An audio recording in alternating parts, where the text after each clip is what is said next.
Hi friends सगळ्यांना, श्री स्वामी समर्थ. आज खूप दिवसांनी व्लॉग चालू करत आहे, परत कंटिन्यू व्लॉग चालू करत आहे. हा व्लॉग आहे शुक्रवारचा, सकाळी नाही सॉरी शनिवारचा व्लॉग आहे.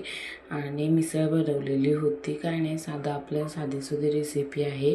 खोबरं, कांदा आणि टॅमॅटो चांगला भाजून घेतला, त्याचा मसाला केला आणि तेल टाकून तो मसाला त्याच्यात भाजला. त्याच्यात सुहानाचा मिसळ मसाला, आपली घरगुती चटणी, लाल तिखट, गरम मसाला, हळद हे टाकलं आणि ऑलरेडी मटकी अगोदर शिजवून घेतली होती ती त्याच्यात टाकली आणि म्हणजे गरम पाणी केलं आणि जेवढं आपल्याला पाहिजे तेवढे पातळ त्याच्यात ते तेलात सगळं टाकून दिलं आणि मटकी टाकली, मसाला चांगला भाजून, आणि झाली आपली मिसळ रेडी. आणि पावासोबत आणि फरसाण घेऊ शकता.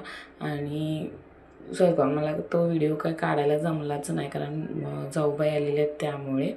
तिथून पुढे संध्याकाळी मग मार्केटला गेलो, भाजी वगैरे घेऊन आलो आणि तिथून पुढे मग आमच्या जाऊबाईंचा अधिक मासाचा कार्यक्रम होता, तो केला. हे छोटेसे फोटो आहेत अधिक मासाचे, म्हणजे जो कार्यक्रम केला त्याचे व्हिडिओ माझ्याकडून डिलीट झाले, त्यामुळे ते व्हिडिओ काय भेटले नाही, पण मी फोटो शेअर केले. कसा वाटला कार्यक्रम, कसं वाटलं डेकोरेशन ते नक्की सांगा. चला बाय, आणि चॅनलला लाईक आणि